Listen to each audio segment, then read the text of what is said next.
여러분 안녕하십니까? EBS 특집 생방송 초저출생 국민의 의견을 듣는다. 그 진행을 맡은 정관용입니다. 이 저출생 인구위기 해법 모색을 위해서 EBS는 7월 28일 바로 오늘을 인구위기 극복의 날로 선포하고 오늘 하루 종일 이 저출생 인구위기 극복을 위한 프로그램들을 방영하고 있습니다. 아마도 한국 방송사상 유례없는 파격적인 편성일 것입니다. 지금부터 보내드리는 특집 생방송 초저출생 국민의 의견을 듣는다. 이 시간에는 정부와 국회 등 정책 결정자와 인구 문제 전문가 또 다양한 세대의 국민들이 참여해서 인구 위기 극복을 위한 해법을 이야기 나눠보겠습니다. 앞으로 100분간 이원 생방송으로 국민 여러분과 토론의 장을 열어보려고 합니다. 먼저 함께 토론해 주실 분들 한 분 한 분 소개해드리죠. 이 저출산 고령사회위원회 김영미 부위원장님 나오셨습니다. 안녕하십니까, 김영미입니다. 네, 국민의힘 서정숙 의원님 나오셨습니다. 안녕하세요, 반갑습니다. 네, 더불어민주당 강득구 의원님 나오셨습니다. 안녕하십니까, 안양시 마랑구 출신 강득구 의원입니다. 네, KDI 국제정책대학원 최슬기 교수님 나오셨습니다. 안녕하세요. 그리고 보건사회연구원 인구모니터링평가센터의 이상림 센터장님 나오셨습니다. 안녕하세요. 이상림입니다. 마지막으로 저희 EBS 교육뉴스부의 이상미 기자님 나오셨습니다. 안녕하세요. 그리고 지금 EBS 본사 1층에는 대국민 오픈 스튜디오가 마련되었는데요. 모두 78명의 국민 참여단과 전문가분들이 나와 계십니다. 연결해 볼까요? 김수민 아나운서 소개해 주시죠. 안녕하세요. 김수민입니다. 이곳은 EBS 로비에 마련된 대국민 오픈 스튜디오입니다. 초저출생이라는 인구 위기 문제를 국민들은 어떻게 바라보고 있는지 또 어떤 제언들이 있는지 각계각층의 목소리를 직접 듣고자 만든 자리입니다. 그럼 오늘 함께 자리해 주신 분들 먼저 소개해 드리겠습니다.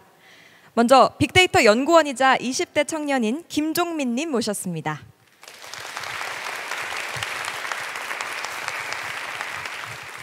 다음으로 일과 육아를 병행하고 있는 14년차 워킹맘 이수연 님 모셨습니다.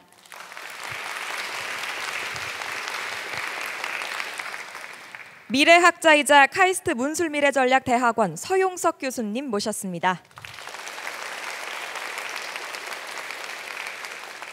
네, 끝으로 저출산 고령사회위원회 자문위원이자 서울여대 사회복지학과 정재훈 교수님 모셨습니다.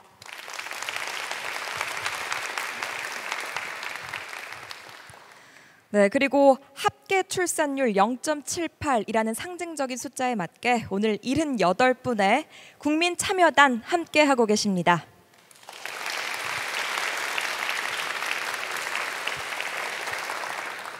그럼 저희는 잠시 후 본격적인 토론회장에서 다시 인사드리도록 하겠습니다. 네, 국민 참여단이 왜 78명인가 했더니 합계 출산율 0.78을 상징하는 거였네요. 큰일입니다. 그래도 한 130명, 150명 모여서 지금 1.3, 1.5인데 걱정이다 이래야 되는데 78명은 너무 적네요. 참.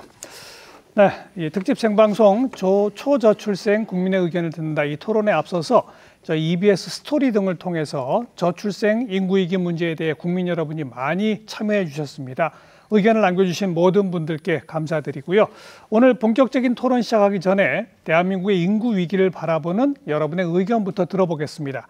초저출생 2023년 대한민국에 대해 물어봤습니다. 그 대답 함께 보시죠.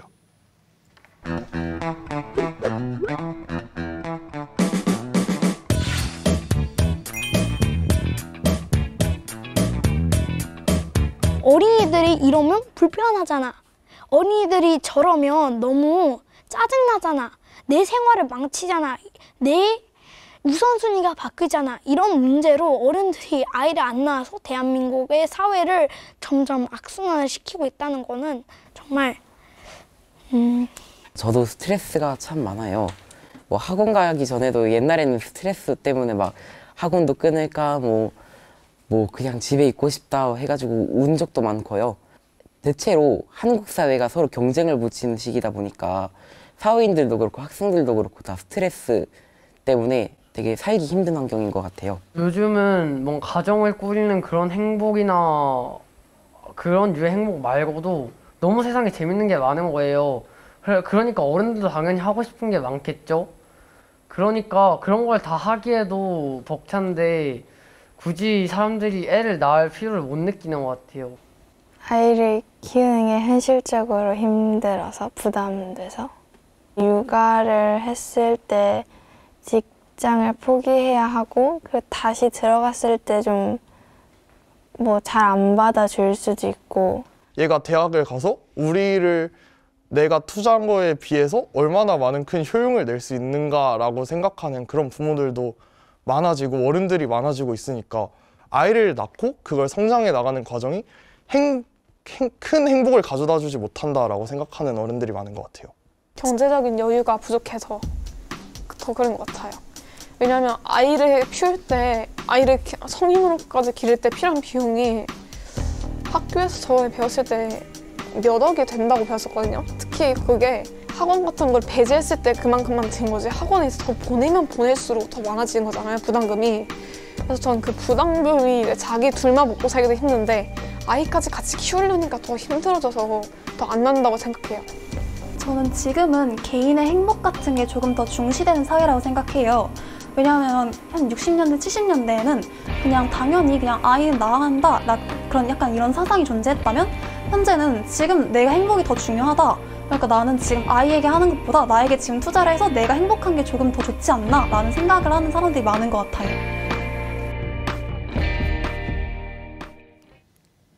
네, 우리 10대 청소년들이 참 놀랍게 우리 사회의 문제들을 하나하나 지적하네요.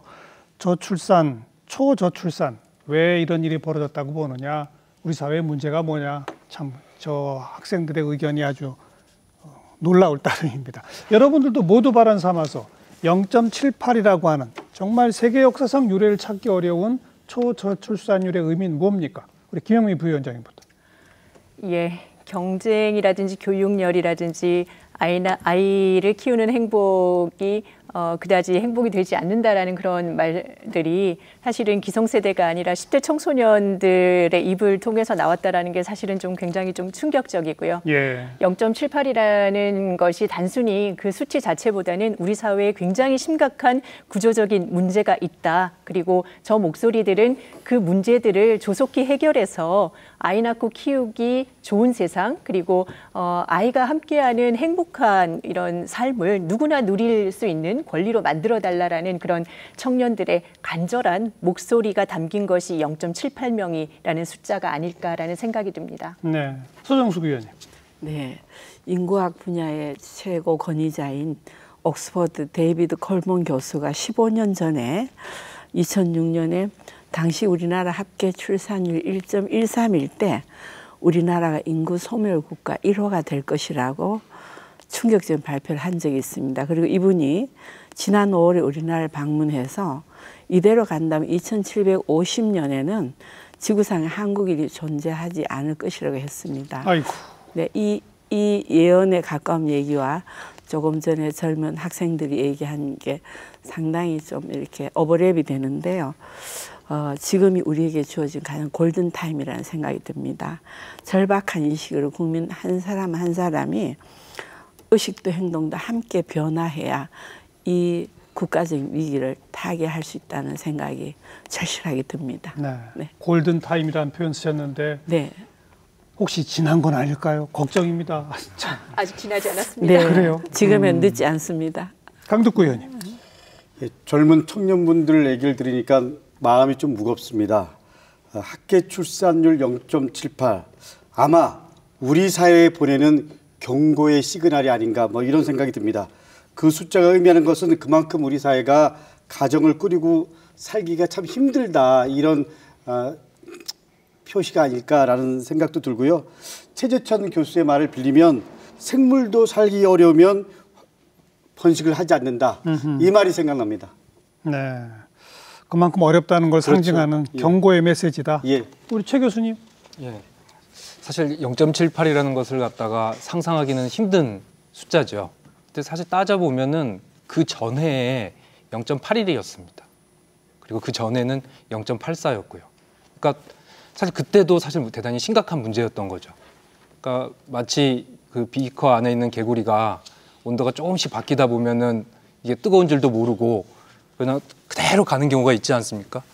우리 사회가 사실은 그런 상태였던 거거든요. 저는 0.78에서라도 뜨겁다. 이거 지금 뛰쳐나가야 된다라는 그 위기의식을 갖다가 공유했다는 의미에서 그래도 지금 뭔가 해야 될 시점 그리고 그런 것을 갖다가 할 수 있는 분위기가 만들어졌다는 점에선 좀 역설적이지만 반갑다라는 생각이 듭니다. 네. 이상림 센터장님. 예, 얼마 전에 재난 홍수가 났잖아요. 그때 재난 전문가님 말씀하시더라고요. 비가 이틀 동안 480mm가 내리면은 그것은 당연히 홍수가 넘치고 강물이 범람하고 산사태가 나고 이런 거 의미가 있다. 근데 우리는 숫자만 봤지 그 가지고 있는 의미를 몰랐다라고 말씀을 하시더라고요. 지금 우리 상황이 그런 거가 아닌가 싶습니다. OECD 국가들보다 1위로 낮다. 그리고 OECD 평균보다 절반이다. 이건 하나도 중요하지 않아요. 이것이 우리 삶에 어떠한 충격을 가지고 올 것인가. 그리고 이러한 충격이 왜 생겼는가에 대해서 우리가 단순한 위기를 넘어서 훨씬 더 구체적인 고민들을 할 때라고 생각을 합니다. 동독이 무너졌을 때 이 정도 학교 출산율이 나왔어요. 정말 나라가 무너지고 사회가 붕괴됐을 때 나온 숫자거든요. 우리의 위기 인식을 훨씬 더 구체적으로 해야 할 때라고 생각이 듭니다. 이상민 기자님. 네, 저는 그동안 좀 추진해왔던 저출생 대책을 좀 이제는 재검토해야 될 시점이 되지 않았나라고 생각을 합니다. 더 늦기 전에 좀 청년 세대가 체감할 수 있는 그런 변화가 좀 필요하다고 봅니다. 네. 저출산 고령사회위원회가 이제 대통령이 위원장이고 지금 부위원장이 맡고 계시고 이 위원회가 출범한 게 언제죠? 저희가 출범은 2005년에 했습니다. 사실은 저출산에 대해서 우리 사회의 어떤 경고등을 처음 이제 여러 번의 경고등을 보낸 그 시점들이 있는데 2002년도에 합계 출산율이 1.2명일 때 사실은 그 이전에 이미 인구 대체 수준 이하로 떨어지긴 했지만 1.2명이었을 때 심각성을 가지고 위원회가 출범을 한 상태였습니다. 그렇지만 지금 18년이라는 시간이 흐른 동안 회복이 되지 않고 그러니까요. 더 떨어졌다라는 거는 굉장히 저출산 대책을 실행하는 것에도 상당히 문제가 있고 그래서 그렇죠. 저희 역시도 방금 전에 기자님께서 말씀을 해주신 것처럼 그동안 놓쳐왔던 청년의 관점에서 정책을 다시 재설계하려는 계획을 가지고 있습니다. 그러니까 벌써 18년 전에 이거 정말 큰일 났다 싶으니까 대통령까지 위원장으로 하는 범정부 기구로서의 위원회까지 만들었으나 출산율은 계속 떨어져 왔습니다. 어찌 보면 우리는 제대로 못한 거죠. 철저히 반성해야 할 필요가 있을 것 같아요. 자, 우리 국민들의 생각도 좀 들어볼까요? 대국민 오픈 스튜디오 연결합니다. 김수민 아나운서 나와주시죠. 네, 대국민 오픈 스튜디오입니다. 결혼과 출산의 당사자라고 하면 바로 이들이 아닐까 싶은데요. 대한민국의 현재를 살아가는 20대 청년들에게 결혼과 출산은 과연 어떤 의미일까요? 그 이야기를 김종민 님의 이야기로 들어보도록 하겠습니다.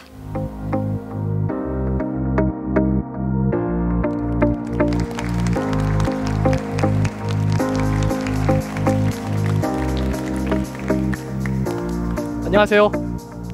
2030 세대의 일원이자 소셜데이터 연구원으로 이 자리에 있게 된 김종민입니다. 네, 소셜데이터 연구라는 거는 사람들이 소셜상에 남긴 말과 글을 보고 사람들의 생각을 이해하는 그런 일을 말해요. 그런 제가 굉장히 재밌게 발견한 키워드가 있었어요. 바로 원코인이라는 단어인데요. 이게 무슨 단어지 싶으신 분들도 아마 그 개념이 다들 익숙하실 거라고 생각이 됩니다. 다들 학창시절에 오락실이나 오락기 본 적이 있으실 텐데요. 오락기 게임 한 판 하려면 동전 필요하잖아요. 근데 동전이 여러 개 있으면 내가 플레이하다가 좀 실수해서 내 캐릭터가 죽어도 이어서 플레이할 수 있게 됩니다. 근데 만약에 동전이 하나라면 굉장히 신중을 기해서 플레이해야 될 텐데요. 원코인이라는 단어는 바로 이런 상황을 묘사할 때 사용합니다. 뭔가 주어진 기회가 많지 않아서 내가 실수 없이 완벽하게 잘해야만 되는 그런 부담스러운 상황을 말하는데요. 흥미로운 것은 2030 세대가 자신의 삶이나 인생 혹은 사회를 이야기할 때도 이 원코인이라는 단어를 쓴다는 점에 있습니다. 나 취업 준비생인데 뭔가 스펙도 짱짱하고 경력 있는 신입 같은 사람들 원하는 거 이게 시행착오가 없는 사람들, 원코인으로 모든 것을 다 깨어난 사는 사람들을 원하는 거 아니야 라고 말한다든지 한국에서는 경쟁이 심한 것 같아서 모든 것이 다 원코인으로 끝내야만 될 것 같아 라고 부담을 느낀다고 말한다는 점이 있을 텐데요. 이 단어 하나만 놓고 보더라도 세 가지를 읽을 수 있는 것 같아요. 첫째는 뭔가 2030 세대가 자신의 삶을 성공과 실패로 판단하는 뭔가 기준이 있다라고 느낀다는 점일 텐데요. 그 다음은 그 기준이 내 기준이 아니라 사회 바깥에 있는 기준이라고 인식한다는 점입니다. 그리고 마지막으로는 뭔가 기회가 많이 주어지지 않는 것 같다라고 느끼고 있는 것 같아요. 그러니 이런 관점에서 보면 첫 직장, 첫 커리어에 청년들이 굉장히 심혈을 기울이고 관심을 갖는 것도 당연합니다. 커뮤니티 내에서 첫 연애보다도 첫 직장, 첫 취준이라는 키워드가 더 언급이 많이 돼요. 아예 구체적으로 콕 집어서 첫 단추라는 말도 언급이 되고요. 그러니까 뭔가 커리어에 있어서 첫 단추를 잘 깨지 않으면 미래가 잘 안 풀릴 것 같아. 내가 실수했을 때 그 실수를 만회할 기회가 많이 주어지지 않는 것 같아 라고 말한다는 점에서 첫 단추를 잘 깨야 된다라고 이야기를 하는 셈인데요. 즉 앞서 말씀드린 원코인이라는 단어의 의미와 일맥상통한 부분이 있다라고 볼 수 있을 것 같습니다.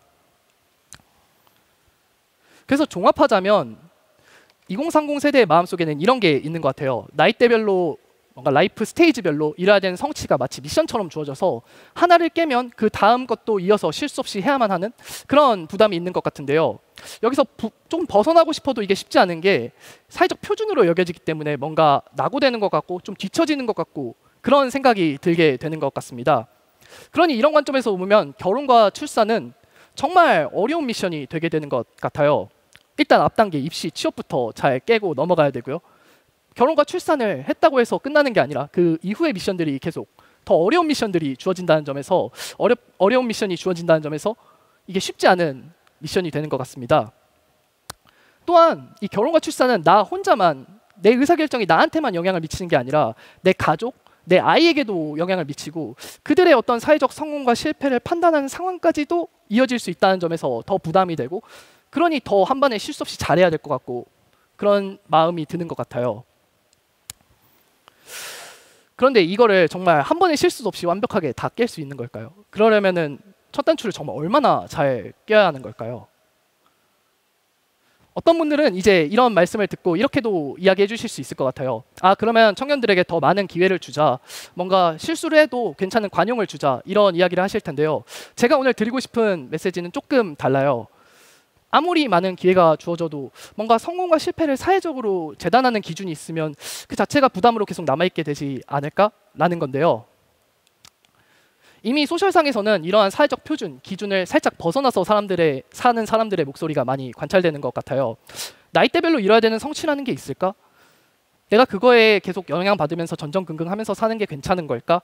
어떻게 완벽하게 준비하고 결혼하겠어? 각자의 삶이 있는 거 아닐까라고 말한다는 점인데요. 그래서 어쩌면 이 시대의 청년들은 미션을 클리어하지 않아도 되는, 그러니까 내 삶이 성공과 실패로 재단되지 않아도 괜찮은 그런 사회를 이야기하고 있는 것 같아요. 그래서 첫 단추를 좀 삐뚤빼뚤하게 꿰도 괜찮은, 아니 더 나아가 각자가 각자만의 단추를 각자만의 방식으로 꿰도 존중받을 수 있는 그런 사회를 이야기하고 있는 게 아닌가 싶습니다. 그러니 오늘날의 출산과 육아 담론은, 또 결혼 담론은 이러한 다양한 가치를 포용했을 때 진정한 이 시대의 목소리를 대변할 수 있는 게 아닐까라고 생각하며 이야기 마치겠습니다. 감사합니다.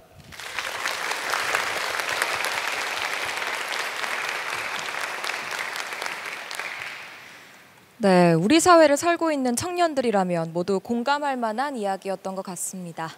네, 다음으로는 일과 육아를 병행하고 있는 워킹맘 이수연님의 이야기를 들어보도록 하겠습니다.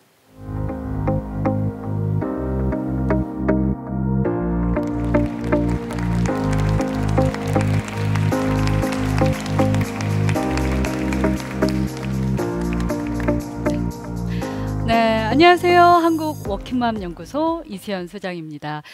저는 2009년부터 워킹맘 만나는 일을 하고 있고요. 저 역시 두 아들을 키우면서 일을 하는 워킹맘입니다. 제가 14년 동안 워킹맘들을 만나고 있는데요. 우리 워킹맘들이 한결같이 저에게 이런 말을 합니다.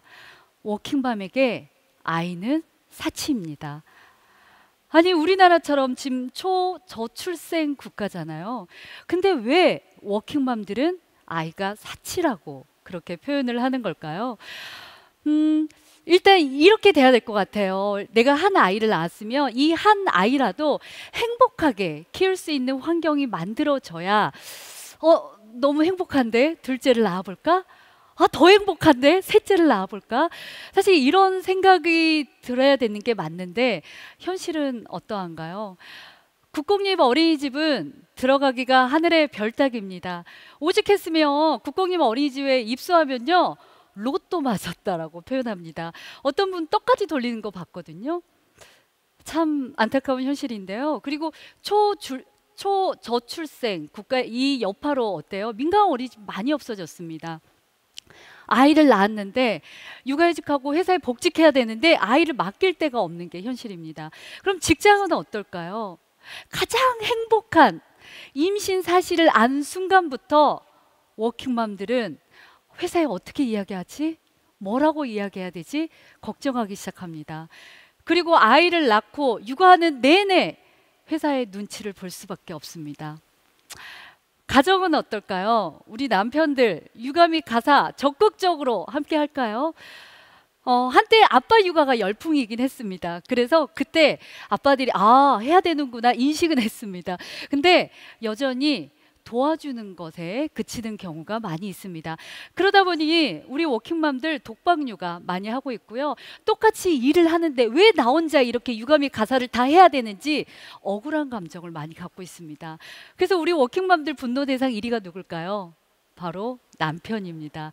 이게 현실이다 보니 어떻게 우리가 둘째를 낳고 셋째를 낳고 아이를 키우면서 일을 할 수 있을까요? 일하면서 아이를 키우고 싶으면 정말 필수 요건이 있습니다. 바로 두 여자의 희생인데요. 첫 번째 여자 누굴까요? 바로 친정엄마나 시엄마입니다. 이들이 봐주지 않으면 어떻게 해요? 또 다른 여자의 희생이 따를 수밖에 없습니다. 워킹맘 자신인데요. 저 역시 저는 친정엄마, 시엄마 저 도움 받을 수 없어서 두 아들들 7개월 때부터 어린이집 맡겨서 그렇게 키웠거든요. 참 이게 안타까운 현실입니다. 우리 워킹맘들은 편안하게 일을 하면서도 아이를 잘 키우고 싶습니다.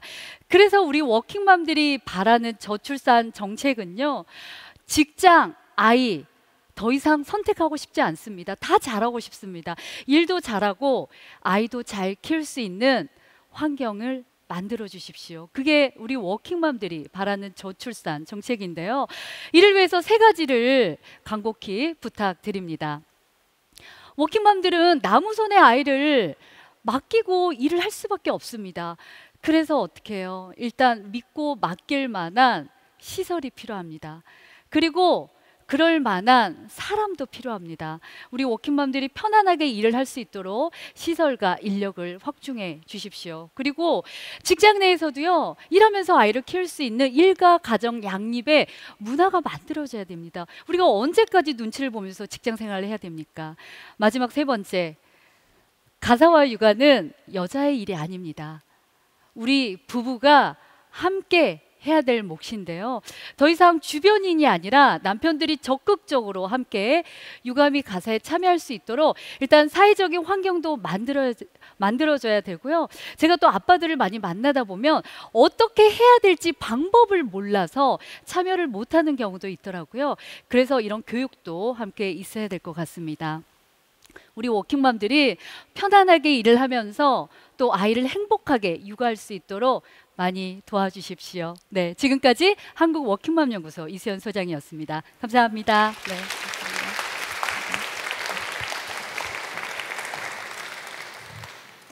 네, 저도 한 아이를 키우는 엄마로서 참 공감되는 이야기가 많았던 것 같습니다. 그럼 오늘 두 분의 발표 들으시고 질문 생기신 분들, 국민참여단 분들 중에 질문 받아보도록 하겠습니다. 질문 있으실까요? 네, 안녕하세요. 저는 서울에 사는 30대 초반 청년입니다. 지금 2, 3년 이내에 결혼을 생각하고 있는데요. 주거 마련이 쉽지 않아가지고 정말 고민이 큽니다. 주택 청약, 우대 등의 청년 정책들이 있지만 이것들이 이제 청년들이 처한 현실을 온전히 반영하고 있지 않다고 생각하여 좀 아쉬운데요.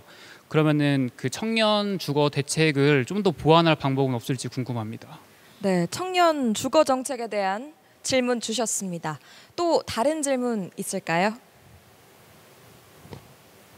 네, 저는 결혼과 출산을 일찍 하고 싶은 20대입니다. 그런데 취업 준비 때문에 시간과 돈이 없어서 연애는 제게 사치인 것 같아요. 이런 상황에서 제가 젊은 엄마가 될 수 있을까요? 네. 우리 사회를 살고 있는 청년들의 현실적인 질문들이 나오고 있습니다.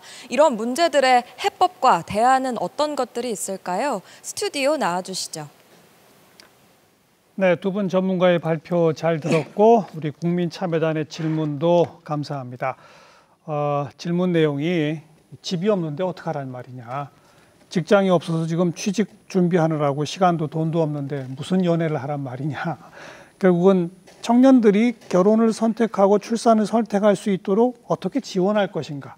청년 지원 정책 부분, 또 앞에 워킹맘 연구소 소장께서 말씀하신 육아 지원이 반드시 공적으로 이루어져야만 아이를 낳을 수 있는 거 아니냐. 이 청년 지원 정책, 육아 지원 정책 두 가지 문제 먼저 좀 집중 토론하겠습니다. 청년 지원 부분, 강덕구 의원님 어떻게 평가하십니까 지금? 그 두 분 발표자 그리고 또 청년 두 분의 질문을 듣고 솔직히 좀 마음이 무거웠고요.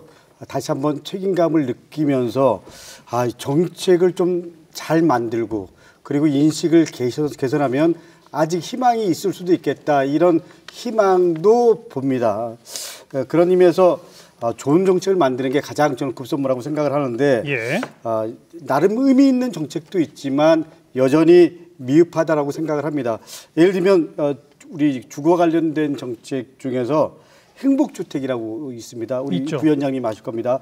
대학생과 청년들을 대상으로 한 정책인데 어쨌거나 이 부분은 우리 그 임대료가 시세 대비 60 내지 80%입니다.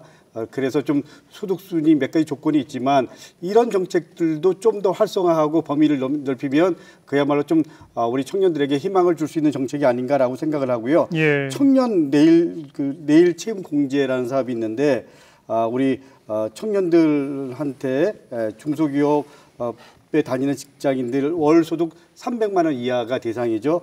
이분들한테 정부와 기업과 그리고 본인이 3분의 1씩 매칭을 하면 4천만 원 목돈을 만드는 정책이죠. 맞아요. 그리고 또 지방에는 또 나름대로 특화된 정책들이 여러 가지가 있습니다. 대표적인 것이 충북 행복 결혼 공제조합이라는 게 있는데 이 부분도 우리 지역 중소기업에 다니는 미혼 청년들을 대상으로 하는 건데 지자체와 그리고 또 기업이 함께 연결을 해서 우리 시군까지 해서 예를 들면 한 5천만 원을 목돈을 만드는 거죠. 근데 기간이 5년입니다. 5년이면 그 지역에 또 이제 정착할 수 있는 그런 시간도 되고요. 이런 유사한 정책들을 지자체별로 좀 더 적극적으로 만들고 그리고 희망을 주는 정책들을 좀 더 활성화할 수 있다면 저는 나름대로 우리 청년들이 고민하는 부분들을 다 풀 수는 없지만 일정 정도 만들 수 있다라고 생각을 합니다.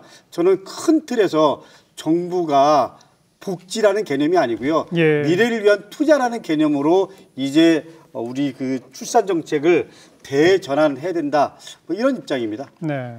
여당 의원이신 서 의원이 좀 받아주시죠. 네. 이거는 복지가 아니라 투자다. 이런 네, 말. 네. 저 육아 정책에 대해서 말씀드려도 될까요? 아니, 청년 지원 정책. 청년 지원 정책.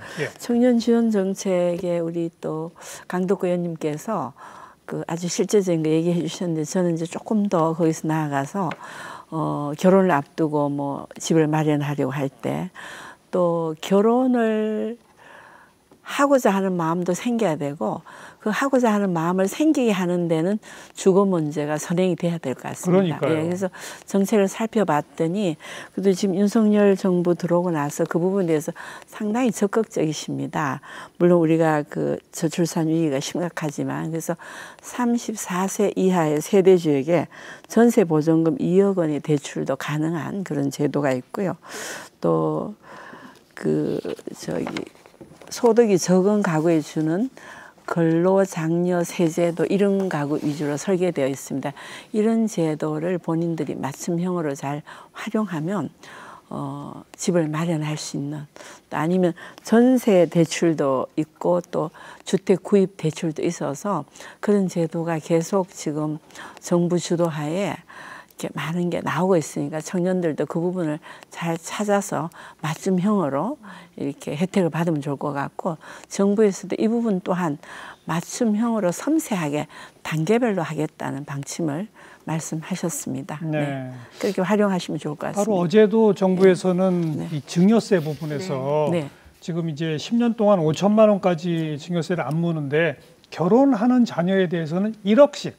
그러니까 두 청년이 결혼하면 양가에서 1억 5천씩 합하면 최대 3억까지 증여세를 맞습니다. 면세하는 정책 해보겠다라고 하고 네, 있는데 네. 또 이런 정책 나오니까 이건 돈 있는 사람만 그럼 가라는 얘기냐, 부모님들 돈 있는 집만, 이런 얘기도 나오긴 하던데 우리 청년 연구에 오신 최 교수님 어떻게 보세요? 제일 첫 번째로는 사실 복지 정책도 필요한데 저는 제대로 된 시장 정책이 먼저 만들어지는 게 필요하다고 봅니다. 일자리라고 생각을 해보면은 우리 사회의 일자리를 어떻게 만들 것이냐, 주거 같으면은 어떻게 안정적인 주거를 갖다 만들 것이냐, 주거시장, 이것이 사실은 먼저 우선시 되고 어떻게 보면 그 다음에 조금 더 힘드신 분들, 상대적으로 처음 시작하는 청년 세대를 대상으로 좀 더 복지 정책이 이제 차근차근 들어가야지 되는 거죠. 그런데 기존의 이제 정책들에서 좀 실패했던 부분, 의도는 그래도 있었다고 생각을 합니다. 그렇지만은 일자리를 과연 우리가 제대로 만들어 왔는가? 어떻게 보면 주거 시장이 그동안에 너무 이제 집값도 오르고 또 요새는 또 금리 때문에 또 많이 힘들어하지 않습니까? 예. 이런 시장을 갖다 제대로 만드는 정책이 먼저 우선시 돼야 된다. 그것이 저출산 문제는 어떻게 보면은 어느 한 계층 일부분이 아니라 우리 사회 청년 전반의 문제이거든요. 이 전반의 문제를 해결하기 위해서는 제대로 된 시장 정책이 먼저 만들어져야 된다고 봅니다. 이 센터장. 예, 저출산이라고 우리가 얘기를 많이 하잖아요. 저출산 관점에 따라서 의미가 좀 다를 것 같습니다. 예를 들어서 위에서 보면 절벽이지만 위에서 보면 벼랑이지만 밑에서 보면 절벽이잖아요. 우리가 저출산이라고 하는 건 굉장히 평면적으로 정확하게는 기성세대의 시각으로 그냥 본 것 같아요. 이거는 행위자 입장에서 보면 청년들이 생애과정 이행을 멈춘 거예요. 청년들이 저출산을 해결하기 위해서는 청년들이 생애과정 이행을 어떻게 다시 재개하게 할 것인가, 거기에 대해서 청년의 관점으로 봐야 될 거라고 저는 생각을 합니다. 그렇기 때문에 우리의 목표는 출산율을 올리는 거가 아니라 청년의 생애과정 이행, 청년의 입장에서 어떠한 니즈가 있는지, 어떠한 필요성이 있는지를 접근해야 된다고 생각을 하고요. 그러기 위해서 여러 가지 정책도 좋지만은 지금 우리 사회에서 너무 기성세대에게 유리한 구조로 있는 사회 구조를 그대로 둔 채 몇 가지 지원으로 청년을 달랠 수 있다고 생각하면 좀 굉장히 옳으라고 생각을 합니다. 주거시장 문제, 주택 정책도 좋지만은 왜 주택 시장이 주택값이 폭등을 했는지, 그리고 그 폭등의 사실 수혜자는 어떤 세대인지, 그리고 산업 구조 조정을 하는데 여기에 대한 피해는 왜 청년들에게 다 모두가 전가가 되는지, 그리고 지금 같은 학벌 구조는 왜 유지가 돼야 되는지, 우리가 전체를 기성세대의 입장이 아니라 청년의 입장에서 우리 사회를 어떻게 바꿀 것인가도 같이 고민을 하면서 작은 단위의 정책과 함께 큰 단위의 사회 구조 개혁도 같이 이루어져야 한다고 저는 생각을 합니다. 지금 우리 최 교수님하고 이 센터장님 두 분의 말씀 들으니까 점점 어려워집니다. 그 앞에 또 두 분 의원께서는 현재 실시하고 있는 또 앞으로 할 계획인 청년 지원 정책들을 말씀하셨는데 그 차원의 문제가 아니라 일자리 창출, 주거 또 가격 폭등도 막아야 되는데 이 모든 현상들이 또 학벌 구조까지 기득권층, 기성세대층에서 어떻게 보면 역사를 통해 만들어낸 거 아닙니까? 이 구조 전부를 고쳐야 한다는 거죠? 네, 그렇습니다. 어떻게 합니까 이거? 부위원장님 어떻게 하실래요 이거? 예, 굉장히 사회자께서 딱하다라는 표정으로 지금 보고 계시는 것 같은데 너무 큰 문제라서요. 예, 맞습니다. 지금 센터장님 말씀하신 것처럼 그 여러 가지 이제 구조적인 문제가 얽혀 있기 때문에 사실은 이제 저희가 2005년에 위원회가 설립된 이후로 꽤 많은 시간이 흘렀고, 그리고 여러 이제 언론에서 얘기를 하는 것처럼 수백 조의 예산을 들였는데 왜 문제가 더 심화되었느냐라고 했을 때는 사실은 이 구조적인 문제를 적극적으로 개혁하지 못했기 때문에 그렇죠. 지금의 결과에 이르렀다라는 생각이 들고요. 그 구조적인 문제 중에서는 지적하신 것처럼 그냥 단순히 주택 지원이 아니라 전반적으로 부동산 가격이 급등한 그런 부동산 문제도 있고요. 사실은 다른 이제 유럽 같은 경우에는 집이 주거의 공간이지 이게 자산이나 어떤 부동산의 개념은 사실 아닌데 그런 것들 역시도 우리 사회의 어떤 독특한 그런 고질적인 병폐가 아닌가라는 생각이 들고요. 교육 문제라든지 노동시장 문제라든지 이런 것들 역시 구조적인 문제. 그래서 대통령께서도 사실은 이 구조적인 문제를 개혁하는 것이 저출산 문제의 출발이다라는 말씀을 해주셨던 것 같습니다. 그래서 그 부분을 저희 정부에서도 위원회에서도 적극적으로 고민하고 해법을 좀 찾아가려는 노력을 하고 있다라는 것과 그것과 함께 사실은 미시적인 정책들도 필요합니다. 그래서 방금 전에 강득구 의원님께서 말씀하셨던 것처럼 지역에, 그러니까 수도권과 지역의 청년들이 주거에 대해서 가지고 있는 니즈는 상당히 다릅니다. 저희가 3월에 대통령 모시고 위원회 회의를 한 이후에 청출 어람단이라고요. 한 200명의 수도권, 그러니까 전국의 청년들을 한 자리에 모아서 청년들이 원하는 저출산 정책이 무엇이냐, 우선순위와 과제들을 이제 가지고 토론을 한 적이 있었는데요. 예. 그때 32%의 청년들이 주거 지원을 1순위로 꼽았고요. 그런데 수도권과 그 지방의 청년들은 상당히 좀 욕구가 달랐습니다. 그래서 지역의 청년들 같은 경우에는 일자리와 주거를 더 적극적으로 결합한 여러 강 의원님 말씀하신 그런 지자체의 사례들을 저희도 발굴해서 좀 확산하거나 또 지자체 맞춤형의 어떤 정책들을 발굴해 나가기 위한 노력을 좀 적극적으로 하고자 합니다. 그리고 저희가 이번 3월 회의 때 발표를 한 것 중에 하나는 사실은 미혼 청년은 저희 그 청년정책조정위원회라는 거 청년 정책을 좀 주로 좀 미혼에 포커싱 되어 있긴 하지만 그 위원회가 있습니다. 그래서 그쪽에서 적극 그걸 다룰 때 저희가 좀 협업을 하는 구조고요. 저희는 이번에 발표할 때는 신혼부부에 대한 주거 지원 정책을 어떻게 이제 개선할 거냐에 좀 초점을 맞춰서 그래서 이번에 발표한 것 중에 하나는 사실 중산층 이런 청년들 그러니까 맞벌이만 하더라도 주거비 지원을 거의 받을 수가 없는 구조였는데 주택을 구입할 때는 연소득 6,000에서 7,500으로 상향하고 그리고 이제 그 전세 같은 경우에는 5,000에서 6,500으로 해서 실질적으로 예. 조금은 이제 개선할 수 있도록 변화를 줬고요. 그리고 주택 그 공공 이제 그 분양이든 임대든 그리고 이제 다양한 방식으로 이제 그 민간 분양 같은 경우에 이자 지원을 하든 이런 걸 통틀어서 최소한 결혼하는 신혼부부의 70% 정도까지는 여러 가지 방식에 따라서 좀 차별화는 그러니까 다양한 방식으로 어쨌든 주거 지원을 하겠다라는 발표를 한 바 있습니다. 그래서 지금 재정당국에서도 적극적으로 지금 검토해서 내년도 예산에 반영하려고 하고 있고요. 방금 사회자께서 말씀하신 이제 증여세 한도를 증액하는 것 같은 경우에는 사실 좀 그런 우려들이 있긴 합니다. 3억 정도의 비용을 양가해서 결혼하는 자녀에게 증여할 수 있도록 이제 길을 터준 건데요. 지금 현재 상황에서는 사실 소득 계층별로 좀 상이한 접근이 필요하다라는 생각이 들고요. 그래서 한 3억 정도의 부모의 이제 지원이 있다면 좀 집을 뭐 전세나 이렇게 구입해서 할 수 있어서 조금이라도 원하는 시기에 그래서 결혼을 좀 앞당길 수 있다면 저는 그것은 필요한 정책이 아닌가라는 생각이 들고요. 계층별로 따로따로. 예, 그리고 더 이제 소득이 그런 그 정도의 이제 여력이 안 되는 그게 사실은 열패감을 느끼게 하는 것이 아니라 다른 차원의 또 지원들을 강화한다면 그런 또 염려는 줄지 않을까라는 생각이 들고 있습니다. 네. 제가 한 가지만 말씀 더 드릴게요. 제가 아주 중요한 전 얘기라고 생각하는데요. 국회 인구위기 특위 활동을 하면서 저는 많은 청년들을 만나봤습니다. 그리고 그 계층별로 좀 만나본 바로는 우리가 지금 정부가 발표한 부모로부터 1억 5천씩 2인이 받았을 때 3억. 이 계층이 결혼을 더 잘할 것 같죠? 그렇지 않습니다. 그래서 심각한 것은 계층별로 결혼할 수 있도록 하는 동기부여가 필요합니다. 그리고 우리 사회는 지금 주거 문제가 아주 이렇게 심각하게 대두되는데 주거, 일자리 다 여러 가지 인프라가 필요한데 주거 문제가 저출산과 결혼하지 않는 가장 큰 원인입니다. 그렇죠. 예, 그것은 뚜렷했고요. 그 부분에 있어서 계층별 맞춤형 접근이 꼭 필요하고요. 그게 오히려 제가 이렇게 분석한 바로는 고소득 젊은 층에서 결혼을 안 하거나 결혼해야 될 아이를 안 낳는 경우가 더 많았습니다.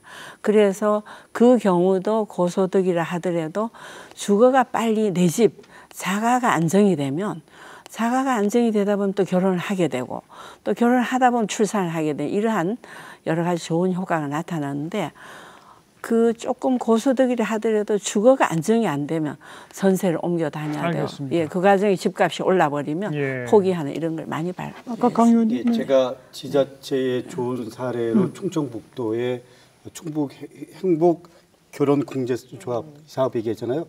근데 사실 이 사업도 정책 목표가 청년들한테 자산을 좀 형성해 주자 이런 거지만 또 다른 목표가 있습니다. 예를 들면 5년 동안 한 이유는 충청도의 그 기업에 한 5년 동안 다니면 대체적으로 그냥 정착한다. 그렇죠. 이렇기 때문에 5년을 잡은 겁니다. 이 정책을 할 때 단순하게 한 가지만 하는 게 아니고요. 패키지로. 여러 가지 고민을 동시에 합니다. 알겠습니다. 제가 경기도 부지사 할 때 가장 인기 그 당시 남경필 지사였습니다. 가장 인기 있는 사업 중에 하나가 우리 그 청년 자산 3천만 원 프로젝트였는데 예를 들면 우리 경기도와 지자체에서 지원하고 그리고 또 기업이 지원하고 본인이 부담하고 이렇게 3년을 잡은 이유는 3년 정도 하면 대체적으로 그 다니던 기업에 정착할 확률이 계속 다닐 확률이 높다라고 해서 3년 프로젝트를 잡은 거거든요. 그렇기 때문에 이런 정책들과 지역에 그리고 상황에 맞게 플러스 알파를 하면 좀 더 정책이 갖고 있는 시너지 효과들도 있고 플러스 알파들도 있다. 이런 의미에서 좋은 정책이 우리 청년들이 갖고 있는 고민들을 해결해 줄 수 있는 하나의 좋은 사례. 그래서 이런 사례들을 자꾸 만들어야 된다. 뭐 그런 의미입니다. 그러니까 일자리와 주거를 중심으로 하는 청년 지원. 그렇죠. 예. 지금 정부 부처가 몰려 있는 세종시가 출산율이 제일 높지 않습니까? 그 정도로 안정적인 직장에다가 공무원 특별 분양으로의 주거 문제 해결해 주면 아이를 낳는다는 거거든요. 바로 이제 그런 맞춤형 정책들이 필요하다는 말씀이었고 육아 지원 쪽으로 넘어가서 우리 이 기자 지금 워킹맘이시죠? 네, 육아 맞습니다. 지원에 제일 아쉬운 부분이 뭡니까? 저는 지금 8살, 6살 두 아이를 키우고 있는데 제 몸이 하나밖에 없다라는 게 너무 아쉽고요. 저는 이제 제가 워킹맘으로 일하면서 그러니까 일가정 양립을 위해서 제일 중요한 게 두 가지가 동시에 좀 해결이 돼야 된다고 생각을 합니다. 우선 아이를 믿고 맡길 수 있는 그런 좀 사회적인 돌봄 시스템이 잘 갖춰져야지 아이를 맡기고 일을 하러 갈 수 있다고 생각을 하고요. 또 육아휴직을 많이 생각하시는데 육아휴직뿐만 아니라 이제 저처럼 육아휴직을 이미 쓴 사람들도 아이를 키우면서 이제 부모가 일하는 시간을 좀 유연하게 조정할 수 있는 좀 그런 환경이 됐으면 좋겠습니다. 네, 일하는 시간을 유연하게 쓸 수 있는 기업 문화가 또 돼야 되는 거죠. 네, 맞습니다. 그렇죠. 근데 육아휴직조차 기업 눈치 보느라 못 가는 분들이 그렇게 많다면서요. 최 교수님 받아주시면. 그 부분이 사실은 많이 바뀌어야 될 것 같습니다. 그러니까 사회 제도적으로 바뀌는 것도 필요하지만은 기업 문화가 사실은 좀 달라져야 될 부분이거든요. 근데 기업 문화가 달라지려면은 저는 그거에 대해서 갖는 불만들, 우리 사회에서 갖는 어려움들이 여성들만 그 이야기를 해서는 좀 어려울 거라는 생각을 가지고 있습니다. 지금 사실 육아휴직을 쓰는다거나 아니면 아까 말했잖아요. 육아에 어떤 책임진다. 이것이 여성에게 주로 이제 책임이 가 있다 보니까 여성들이 갖는 어려움으로 말해서는 우리 사회가 아직은 그렇게 크게 바뀔 것 같지 않아요.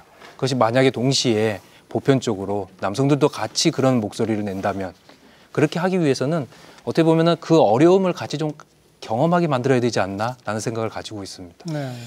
지금 남성들이 육아휴직 가는 비율은 한 4~5%밖에 안 되지 않습니까? 전체 퍼센티지는 상당히 낮은 편이죠. 그죠? 과거보다는 지금 대단히 빠르게 증가하고 있는 것은 고무적이지만 여전히 소수입니다. 네. 우리 이 기자님이 그 육아휴직에 대한 부분은 상당히 일반화되어 있다 이렇게 표현하셨는데 사실은 우리 그 공공기관 그리고 또 공직자들 대기업 이런 데는 이 말씀이 맞는 얘기일 수 있지만 중소기업이나 그렇죠. 자영업을 하는 분들 입장에서는 그야말로 그림의 떡입니다. 우리가 조선시대 때 세종대왕이요. 대왕이라고 불리는 이유 중에 하나가 육아휴직을 노비 여성이 출산을 하면 그 남편 되는 분한테도 육아휴직을 줬습니다. 맞아요. 이거는 진짜 지금 정치권에 있는 분들이나 아니면 결정 단위에 있는 사람들이 진지하게 고민해야 됩니다. 특히 영세기업, 자영업을 하는 분들한테 어떻게 이런 기회를 줄 수 있을까? 이거에 대한 사회적 대타협이 저는 필요하다고 생각합니다. 네, 육아휴직 또 그다음에는 아이를 맡길 수 있는 믿을 만한 어떤 시설들 그 점은 어떻게 보세요, 센터장님? 우리나라가 이 저출산 정책 처음 시작할 때 공공지출에서 가족 지원 분야 부분이 OECD 평균의 10분의 1도 안 됐습니다. 근데 지금은 뭐 아직도 평균을 못 따라가지만 굉장히 상승을 했어요. 그리고 육아 시설에도 굉장히 불만은 많으시지만은 무료로 8시까지도 맡길 수 있는 이러한 시스템이 인프라가 갖춰진 나라는 전 세계 별로 많지 않습니다. 정책은 이렇게 확대됐는데 왜 출산율은 떨어지고 있죠? 그러니까요. 이 문제를 생각을 해봐야 돼요. 그러니까 정책은 계속 발전이 되고 도와줘야 됩니다. 그리고 이 책임을 맡으신 입장에서는 정책을 계속 개발하는 것으로 가지만은 근본적으로 우리는 왜 안 변하고 있지? 우리 삶은 왜 이렇게 되지? 청년들은 왜 점점 더 어려워지지? 왜 이 질문을 제가 처음 했던 말씀이 이거예요. 청년의 관점에서 이 문제를 바라보자는 거예요. 자꾸 어른의 입장에서, 기성세대 입장으로서 이것도 줄게 저것도 줄게로 하는 게 아니라 진짜 구조적인 문제들 같이 해결해야 된다고 생각합니다. 저는 우리가 지금 여러 가지 얘기했죠. 육아휴직에서의 직장 문화라든지 일가족 양립에서의 남편의 문제라든지 사교육에서 우리가 전부 다 치달았잖아요. 그러니까 사교육에 우리가 성적을 치달았고 주택 문제도 다 우리가 신경을 씁니다. 저출산 문제는요, 사실은 우리가 모두가 개입이 됐던 거예요. 어떤 식으로도 이 문제에 우리는 구조적으로 관여를 했고 우리가 책임을 지고 있습니다. 그런데 자꾸 책임을 정부 탓만 하다 보니까 정책만 더 달라고 하고 정책은 계속 확대가 되는 거예요. 근데 실제로 나아지는 건 없습니다. 여기에 대해서는 굉장히 추상적인 얘기라고 들릴 수도 있지만은 이 문제를 우리 사회가 어떻게 해결을 해야 될지, 우리의 인식은 어떻게 바꿔야 될지, 저출산 문제, 청년의 관계를 어떻게, 기성세대 청년의 관계를 어떻게 해야 될지에 대해서 우리가 모두 같이 고민해야 된다고 생각을 해요. 그래서 중요 정책 중에 하나는 공론화 기능, 그리고 청년의 그러니까 사회적 담론을 형성하는 기능도 저고위에서 이제 준비하시려고 하는 걸 알고 있는데 그런 기능도 같이 하면서 우리 사회가 모두 같이 해야 됩니다. 그리고 가장 원칙적으로는 기성세대가 미래 세대에게 더 많은 양보를 할 수 있는 사회 구조를 만들어주는 게 저는 가장 중요하다고 생생각을 됩니다. 기성세대가 미래 세대에게 더 많은 양보를 한다? 네. 좀 구체적으로 어떤 거죠, 그러니까? 부동산을 미래 세대가 가질 수 있게끔 직장의 구조조정이 됐을 때 이거 지금 예를 들면 있습니다. 학생 수가 줄어드니까 교원 수가 줄어들잖아요. 교원 수를 줄어드는 방법은 두 가지가 있어요. 하나는 지금에 있는 교원 수를 줄이는 거, 아니면 신규 채용을 줄이는 거. 지금 신규 임용을 줄이는 식으로 가고 있잖아요. 왜 이 문제가 젊은 세대한테 이 책임이 모두 전가돼야 되는 거죠? 이게 굉장히 불공정한 구조들이 많습니다. 여기에 대해서 이거를 그러니까 우리는 어떠한 정책, 무엇을 해결하는 문제뿐만 아니라 이걸 어떻게 바라봐야 될지, 이런 우리의 원칙은 무엇일지, 어떤 가치를 세워야 될지에 대해서 고민을 해야 된다는 것. 그렇기 때문에 우리 사회적 담론이 필요하다는 것이고요. 저희가 생각하는 가장 중요한 가치는 미래 세대에게 기회를 주는 것. 기성세대들이 자신들에게 유리한 구조를 너무 쥐고 있지 않는 것. 그러면서 우리 사회가 지속성을 높이고 격차를 줄이게 하는 것. 저는 이런 것이 답이라고 생각을 합니다. 네. 뭐 그런 근본적인 성찰 없이 육아 시설을 늘린다. 또 요즘은 아이 낳으면은 이제 현금성 지원을 많이 하잖아요. 네. 그런 것만 갖고는 안 된다는 말씀이시죠? 예, 현금성 지원에 대해서 하고 싶은 얘기가 있는데요. 이런 전제를 하고 있는 거예요. 육아의 비용이 있는데 이 비용이 증가하면 출산율이 떨어질 것이다. 그리고 비용을 줄여드리면은 올라갈 것이다 네. 생각을 하는데 우선 우리가 아까 여러 가지 청년들이나 어린이들이 얘기했던 내용 중에서 비용의 문제보다는 다른 가치관의 문제가 더 컸거든요. 사람이 가족을 꾸리고 아이를 낳고 키우고 하는 것은 이게 비용의 계산으로 되는 문제가 아니에요. 근데 우리는 그렇게만 봐왔던 거예요. 기성세대의 시각으로서. 그러면서 청년이 진짜 당하고 있는 이 구조적인 요인, 아까 말씀하셨던 육아 경력 단절을 포함한 일자리 문제, 그 주거 문제, 그다음에 사교육 문제, 이 문제들 구조는 그대로 놔두고서 정책만 계속 개발했단 말이에요. 이 문제에서 우리가 같이 고민을 해야 한다고 생각을 하고요. 예. 저는 이런 아까 다시 반복이 되는데 이런 정책의 개발과 함께 우리 모두 사회가 정부에만 탓하는 게 아니라 알겠습니다. 같이 반성을 해야 한다고 생각합니다. 그렇다고 현금성 지원 필요 없다 내지는 무용하다는 건 아닌 그건 거죠? 아닙니다. 그건 특히 우리 최 교수님 받아주시면. 아니 현금성 지원을 하면은 부정적인 효과가 나올까요? 지원을 했는데 당연히 긍정적인 효과가 나오죠. 그래서 많은 연구들이 긍정적인 효과가 있다고 이야기합니다. 그 다음에 이제 전제가 붙어요. 지원이 효과는 있는데 생각보다 그 효과는 크지 않다. 그렇죠. 네. 그리고 일시적인 경우가 많다. 심지어는 제로섬인 경우도 있다. 예. 그렇기 때문에 현금성 지원 정책은 어떻게 보면은 그것보다 더 효과적인 정책을 갖다가 찾다가 그다음에 부수적으로 들어갈 수도 있을 겁니다. 우리 사회 정책에 그게 우선순위인가는 저는 의문입니다. 실제로 스웨덴 같은 경우는요.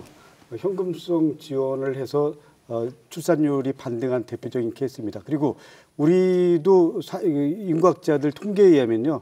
현금성 지원이 일정 정도는 효과를 봤다라는 거죠. 우리 이제 박사님 말씀하신 그 부분에 대해서는 뭐 다들 인정하는 겁니다. 네, 제가 방금 전에 제가 알고 있는 사실과 조금 다른 말씀을 하시는 게 아니라는 생각이 들어서 이제 조금 말씀을 드리려고 하는데 뭡니까? 예, 사실 스웨덴 같은 경우에는 물론 이제 기본적인 그 현금을 지원하는 건 있는데요. 사실 현금보다는 그 돌봄과 같은 사회 서비스 그리고 육아휴직이 굉장히 문화로 정착되어서 이것이 이제 일하면서 아이를 키우는 부모를 지원하고 그게 출산율을 좀 높게 유지하는 그런 아주 중요한 요인으로 여겨지고 있는데요. 예. 조금 전에 얘기한 제 말은 네. 플러스 알파. 그렇죠. 네. 보육시설 확대 정책 네. 그리고 육아휴직 시 순소득의 67%를 네. 지원한다고 하더라고요. 예. 그런 좀 전에 박사님 말씀하신 대로 그런 것들이 같이 갈 때 그렇죠. 실효 효과가 있다 이런 의미입니다. 맞습니다. 예. 그런 의미에서 사실은 저희가 아까 이제 이상림 센터장님께서 우리가 OECD 그 가족 지출, 그러니까 GDP 대비 가족 지출에 어느 정도 이제 예산 투입을 하고 있느냐를 기준으로 보통은 많이 비교를 하는데요. 사실 이제 저출산 예산 이런 거 자체보다는 그렇게 봤을 때는 OECD보다는 저희가 사실은 좀 떨어지는 편입니다. 그리고 서비스와 현금의 비중을 봤을 때도 서비스는 말씀하신 것처럼 보육 그 지금까지 쭉 이제 보육 그 서비스를 상당히 확대를 해왔기 때문에 그거는 뭐 상대적으로 높은 반면에 현금의 비중이 떨어지는데 그 현금의 형태를 어떻게 지원하느냐에 따라서 저는 상당히 그 효과도 달라질 수 있을 것 같은데요. 지금 지자체에서 지급하고 있는 그런 이제 굉장히 경쟁적으로 지급하고 있는 출산 장려금이라든지 이런 형태들보다는 사실은 육아휴직을 쓰는 그 시간 동안 충분히 안정적으로 소득 보장을 해줄 수 있도록 그런 방식으로 현금을 지원한다면 저는 그 효과는 굉장히 높을 거다라는 그런 생각이. 그 육아휴직 부분에서 많은 분들이 지적하는 게 그래도 버젓한 직장 다니시는 분들은 그런데 자영업자, 프리랜서 이런 분들 육아휴직 어떻게 합니까? 예, 맞습니다. 지금 현재는 저희가 고용보험에 가입되어 있는 분들에 한해서 육아휴직, 그러니까 휴직이라는 개념은 그런 임금 근로를 하고 있는 그 직장에서 그러니까 잠시 동안 육아를 위해서 일을 중단하고 그 기간 동안 사회가 소득을 보장을 해준다라는 건데요. 그렇기 때문에 자영업자나 프리랜서들 같은 경우에는 원천적으로 제도에서 배제될 수밖에 없습니다. 사각지대죠. 그렇죠. 그러니까 어떻게 보면 사실은 법적, 제도적으로 이제 사각지대인데 스웨덴이나 이런 여러 나라들 같은 경우에는 자영업자라든지 이런 프리랜서들 같은 경우에도 소득을 기준으로 해서, 그러니까 직장 유무, 취업 유무가 아니라 소득을 기준으로 해서 그렇지만 보험료를 내는 방식은 조금 다릅니다. 그래도 어쨌든 부모보험이라는 그 형태 안에 그 제도 안에 모든 일하는 그 일의 형태는 다양할 수 있지만 일을 하고 있는 분들이 들어가서 그 안에서 부모 휴가를 쓸 수 있는데 그러려면 지금 현재 고용보험 제도로 묶여 있는 이 제도의 틀을 깨야 되는 거고요. 그리고 지금 현재 저희가 대기업뿐만 아니라 중소기업까지 육아휴직자라든지 기자님 아까 말씀하신 것처럼 저희가 이번에 발표한 제도 중에는 육아기 근로시간 단축을 굉장히 강조점을 찍어서 했습니다. 그걸 확대하려면 지금 현재 고용보험 기금이 상당히 제약이 많습니다. 예, 뭐 많은 더 이제 확대를 할 수 없는 상황인데요. 그렇기 때문에 아까 이제 센터장님 말씀하신 것처럼 지금 이 시점에는 사회적 공론화가 필요합니다. 우리가 모든 부모가 아이를 키우면서 어떤 일정 기간 동안은 휴가, 휴직을 쓸 수 있게 하기 위해서 우리가 그러면 사회적으로 어떤 뭔가 기금 조성을 하거나 새로운 제도를 마련할 것인가에 대한 국민적인 합의가 이루어져야지 되는데 그게 없는 상태에서는 사실은 정부 입장에서도 뭐 새로운 제도나 어떤 예산을 확대하는 것이 상당히 제약이 있다라는 그런 말씀을 좀 먼저 드리겠습니다. 우리 부위원장님 시간이 짧아서 짧게 한 말씀씩. 우리 부위원장님이 스웨덴 스웨덴이랑 뭐 독일 말씀하셨는데 어쨌거나 독일이 그 출산율이 오르는 핵심적인 게 유아 정책 개혁이 성공한 거죠. 근데 또 한 가지 고민해야 될 게 있습니다. 이거는 우리가 한번 던져야 될 화두라고 저는 생각하는데요. 독일 같은 경우는 비혼 출산 비율이 35% 정도가 된다. 비혼 출산. 예. 프랑스는 더 높습니다. 예, 더 높죠. 네. 근데 우리는 비혼인 경우에는 출산에 대한 지원이 거의 안 되잖아요. 네네. 이거 어떻게 할 거냐. 네네. 이거에 대한 좀 솔직한 고민도 필요합니다. 예. 요거하고는 조금 다른 문제 제기이긴 한데요. 저는 사실 그동안 저희가 터부시해 왔던 주제이지만 지금 0.78인 상황에서 그리고 청년들의 결혼이라든지 이런 결혼 제도에 대한 그리고 출산에 대한 생각이나 가치관이 기성세대하고는 굉장히 많이 달라진 상황에서는 그걸 일단은 제도화하기보다는 그 전에 사실은 청년들이 정말 원하는 게 무엇인가라는 걸 먼저 듣고 그걸 가지고 이제 공론화할 필요가 있을 것 같고요. 독일도 그렇고 프랑스도 그렇고 사실은 출산율을 높이기 위해서 비혼 출산을 장려한다든지 그러지는 않았습니다. 근데 모든 결혼을 했냐와 상관없이 모든 태어난 아이들에게 충분히 차별 없이 지원하는 그런 이제 기본적인 원칙이 확고하게 자리 잡아야 되는데 그런 관점이 좀 우리가 문화로 좀 자리 잡을 필요 있다라는. 네, 맞습니다. 유아 지원 정책에 꼭 필요한 것이 그 직장 어린이집 확대. 그렇죠. 이 부분을 적극적으로 해야 된다 생각합니다. 네. 자, 청년 지원 정책, 육아 지원 정책 뭐 좀 토론해봤습니다. 특히 이제 육아 지원에 있어서는 그 육아 휴직의 대상조차 되지 않는 사각지대 해결을 위해서 근본적인 고용보험 체제 전반의 어떤 개편 이런까지 우리가 사회적 합의를 이루어야 한다는 말씀이 나왔는데 같이 좀 힘을 합해 그건 실천을 해봐야 될 것 같고요. 자, 그런데 이미 우리 사회에서는요 인구 감소의 징후들이 벌써 여기저기서 나타나고 있습니다. 자, 대한민국은 지금 인구 감소로 인해서 앞으로 어떤 변화들을 겪게 될까요? 지금부터 이 이야기를 좀 해보겠습니다. 먼저 대국민 오픈 스튜디오의 강연 들어볼까요? 김수민 아나운서. 네, 대국민 오픈 스튜디오입니다. 초저출생으로 인해 축소 사회가 될 우리 사회, 앞으로 무엇이 어떻게 달라질까요? 사회 각 분야에 대한 진단과 전망을 카이스트 문술미래전략대학원 서용석 교수님의 강의로 들어보도록 하겠습니다.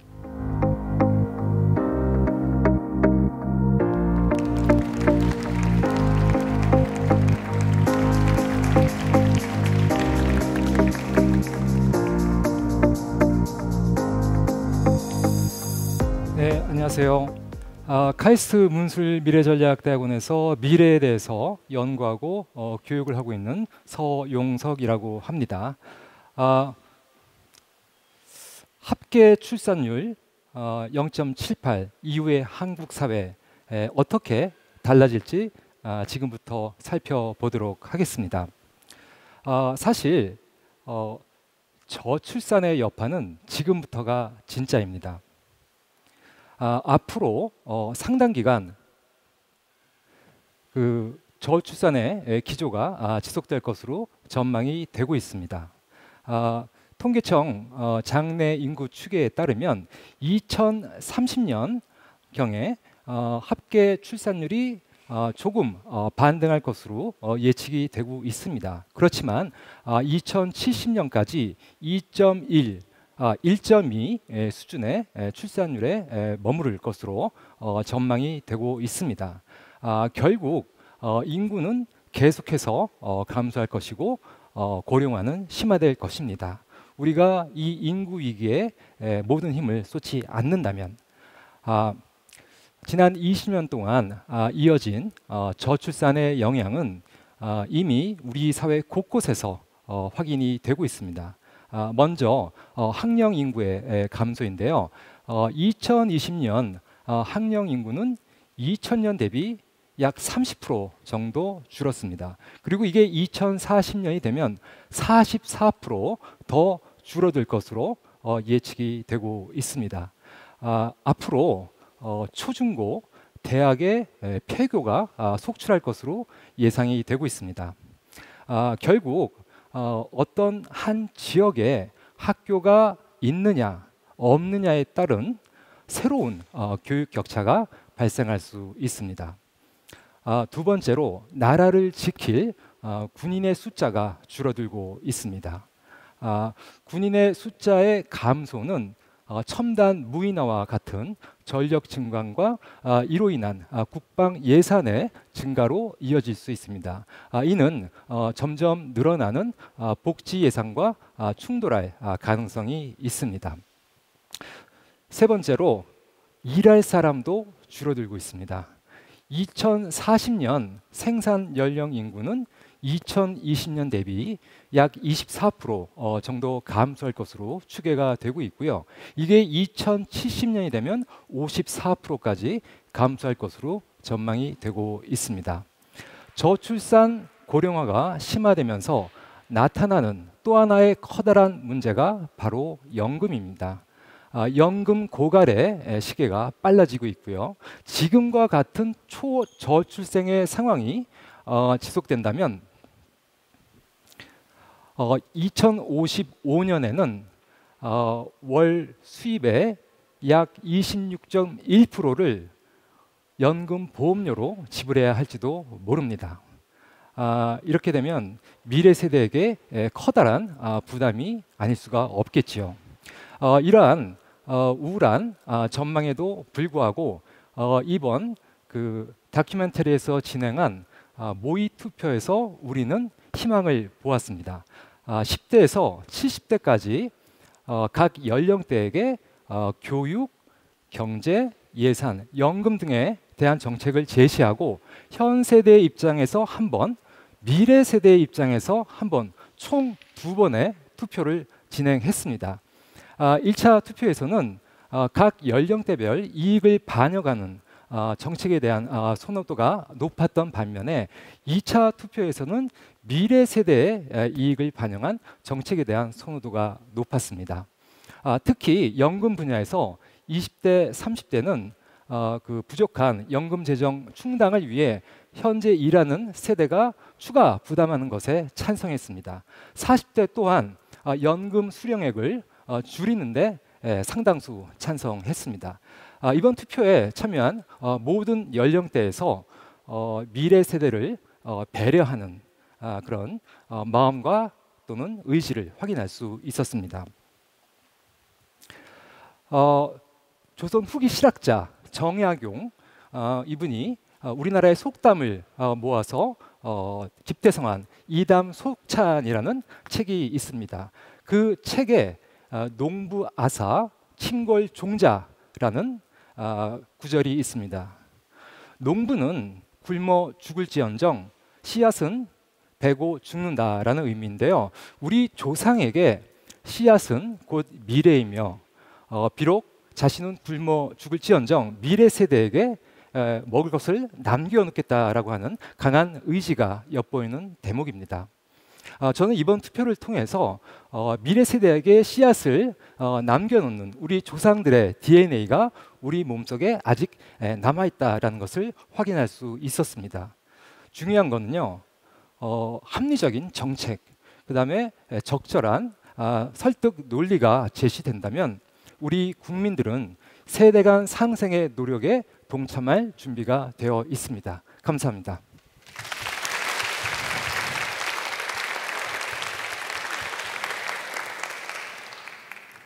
네, 그렇다면 이러한 사회 변화에 맞춰서 인구 정책은 어떻게 바뀌어야 할까요? 그간 인구 정책의 문제점과 앞으로의 개선 방향성에 대해서 서울여대 사회복지학과 정재훈 교수님께서 강의해 주시겠습니다.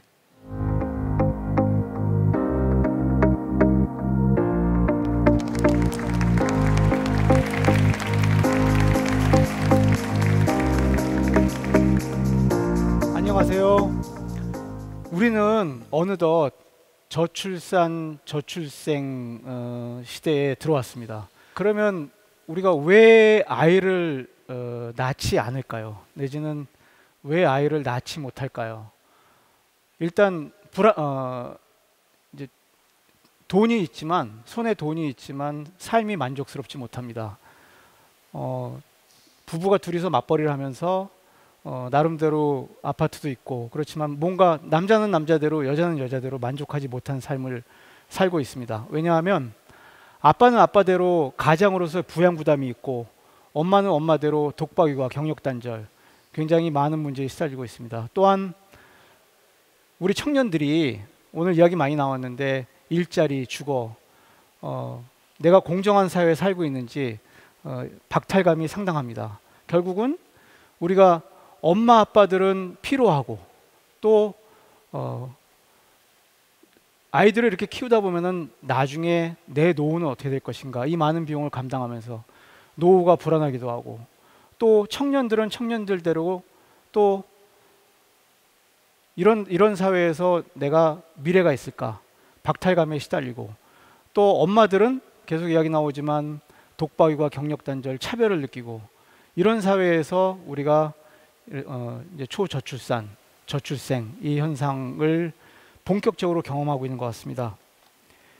사실 저출산, 저출생을 어떤 하나의 정책으로서 해결할 수 있다, 한두 개의 정책으로 해서 해결할 수 있다, 이거는 어불성설입니다. 오늘 여러 가지 이야기가 나오지만 온몸이, 대한민국이라는 사람이 온몸이 병이 들어서 나타난 현상이 저출산, 저출생인데 이거를 하나의 정책, 한두 개의 정책으로 바꿀 수만은 없을 것 같습니다. 결국은 피로사회가 일가정 양립사회가 되어야 하고, 또 불안사회가 복지사회가 되어야 하고, 또 차별사회가 성평등사회, 또 다양성을 보장하는 사회가 되어야 할 것 같습니다. 그리고 청년들이 생각하는 박탈사회가 하루빨리 이제 공정한 사회, 이제 이렇게 변해야 되겠죠. 이렇게 큰 그림을 그렸습니다. 이렇게 큰 그림을 그렸는데, 여기서 자, 우리 지나친 경쟁을 지향하는 사회가 되도록 만듭시다. 뭐 박탈 사회를 없애도록 합시다. 이런 식으로 이야기하고 끝나면 우리 너무 허망하겠죠. 결국은 큰 그림을 그렸지만 앞으로 우리가 무엇을 해야 될지 조금 더 구체적인, 당장 무엇을 해야 될지 구체적인 이야기를 조금 더 나눠볼 필요가 있을 것 같습니다. 오늘 일자리, 주거 해서 뭐 여러 가지 비용 지원 문제가 나왔습니다. 근데 여러분들께 묻습니다. 특히 청년들께 묻습니다. 내가 안정적인 일자리 하나 얻었고, 그 다음에 또 집도 얻었고, 신혼부부 행복주택 얻었고, 아이 낳으시겠습니까? 비용 지원은, 우리가 이 돈의 문제는 분명히 저출산, 저출생 현상의 반등을 가져오기 위한 필요 조건임에 틀림없습니다. 하지만 아빠가 끊임없이 부양부담에 시달리고, 엄마가 끊임없이 독박육아, 경력단절 하고 또 그런 불안에 시달린다고 한다면 우리 사회의 저출산, 저출생 현상의 반등은 없을 거라고 생각합니다. 결국은 비용의 문제도 해결하고, 일가정 양립이, 엄마 아빠가 충분히 일가정 양립을 할 수 있는 그런 어떤 사회 환경을 만들어서 삶의 만족도를 높였을 때, 그때 저출산, 저출생 현상의 반등이 있으라고 봅니다. 그러면 부모의 일가정 양립을 어떻게 할 수 있겠느냐? 결국은 엄마 아빠가 일하러 나간 사이에 아이들이 행복하게 즐겁게 뛰어놀 수 있는 공간이 있어야 됩니다. 어린이집, 유치원 그동안 많이 만들었습니다. 이건 됐습니다. 심지어 유보 통합, 유치원과 어린이집 과정을 통합하는 그런 변화도 눈앞에 두고 있습니다. 그런데 초등 돌봄 절벽이 있습니다. 초등 돌봄 절벽을 해소하기 위해서 금년부터 본격적으로 늘봄학교 사업을 하기 시작했습니다. 사회적 돌봄 체계는 이렇게 국가에서 적극적으로 투자하면서 어느 정도 그래도 완성을 향해서 나아가는 전망이 보입니다. 그런데 가족 친화 기업, 아빠들이, 엄마들이, 특히 아빠들이 육아휴직을 꿈꾸기가 굉장히 어렵습니다. 가족 친화 기업이 확대되어야만 합니다. 그래서 이런 사회적 돌봄 체계 완성을 바탕으로 해서 가족 친화 경영이 확대가 될 때, 그때 우리 사회에는 좀 더 많은 아기들의 울음소리가 들릴 수 있을 것 같습니다. 여러 가지 얘기가 나왔지만 오늘 이 시간을 계기로 해서 부모의 일가정 양립만은 꼭 챙길 수 있는 그런 변화가 있었으면 합니다. 감사합니다.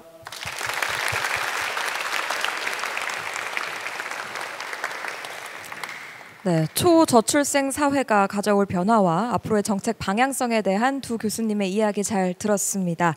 그럼 이제 국민참여단 여러분들 가운데 질문 있으시면 질문 받아보도록 하겠습니다. 네. 2명의 아이를 키우고 있는 학부모입니다. 저희 아이들이 커가면서 소득의 대부분을 학원비로 쓰게 될 것 같아서 늘 걱정인데요. 국가의 이런 사교육비 부담 완화를 위한 정책이 있는지 궁금합니다. 네, 사교육비 질문 주셨습니다. 또 다른 질문 있을까요? 폐교 학생 수 감소 더 이상 지방만의 문제가 아닌 것 같습니다.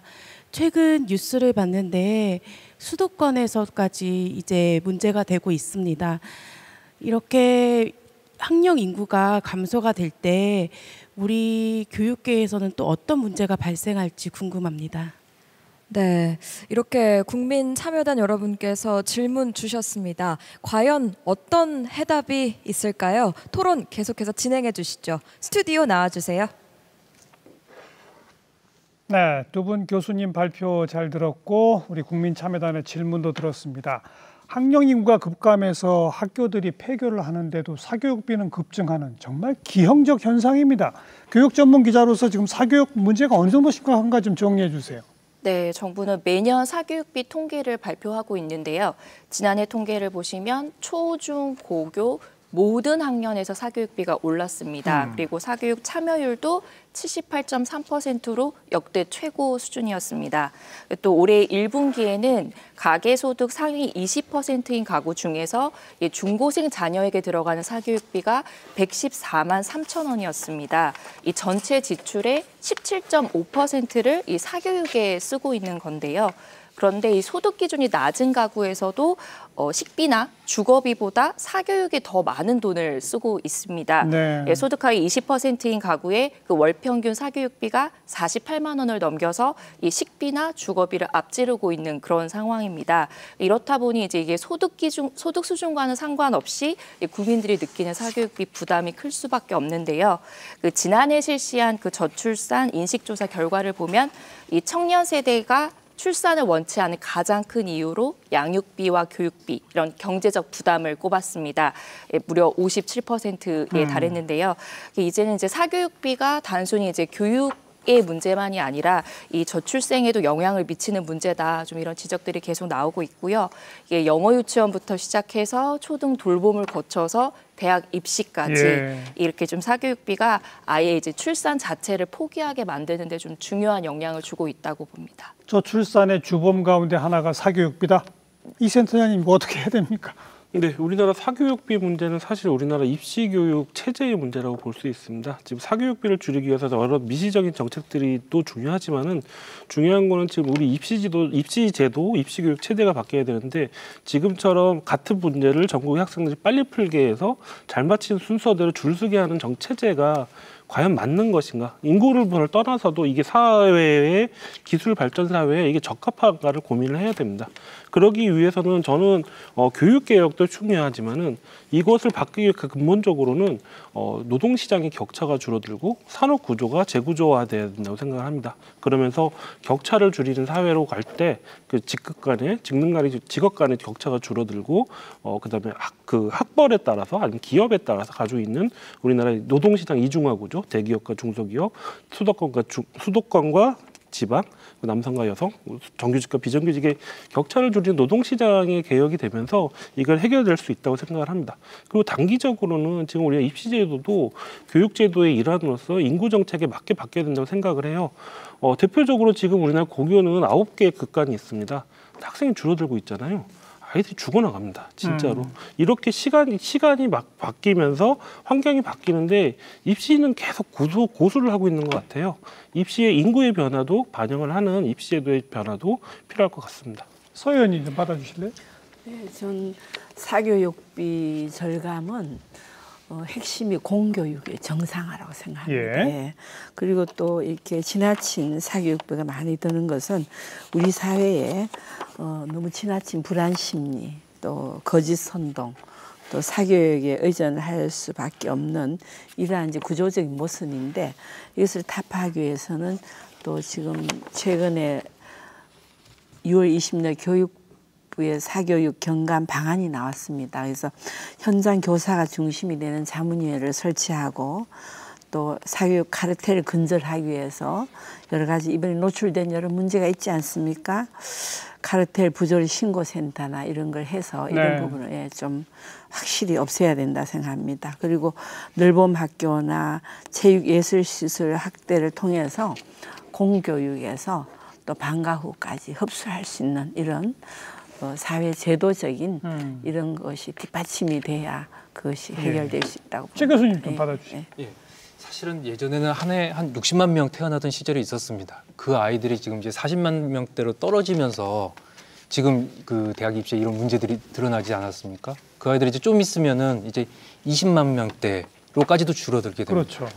결국은 우리 사회에서 그 줄어든 아이들 한 명 한 명의 역량이 사실은 이제 대단히 소중한 시대로 이제 바뀌는 겁니다. 과거에는 많은 아이들을 똑같은 선에서 키우다가 그중에 똑똑하고 잘하는 사람들에게 더 많은 혜택을 주는 시기였다면 이제는 각자의 역량을 갖다 찾아갈 수 있는 다양성을 찾아가는 그런 식으로 바뀌어야 될 겁니다. 이 방향이 저는 지금 입시제도에 이야기하는 모습과 우리가 나갈 방향하고 맞는다고 생각을 그렇죠. 합니다. 하나의 길을 가지고 경쟁을 하다 보니까 지금 어떻게 보면 경쟁이 격화되는 거거든요.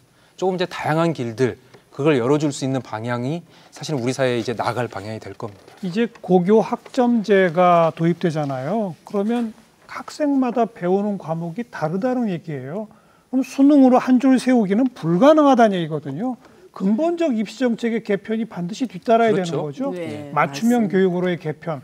그러면 사실 사교육 의존도도 빨리 떨어질 수 있을 텐데 이게 왜 안 되나 모르겠고. 말씀하신 대로 25년도부터 고교 학점제가 본격적으로 도입되는데 수능 체제는 여전히 유지됩니다. 그러니까. 그리고 이 지금 수능 체제도 가장 중요한 게 뭐냐면 상대 평가를 전제로 한 수능 평가라는 겁니다.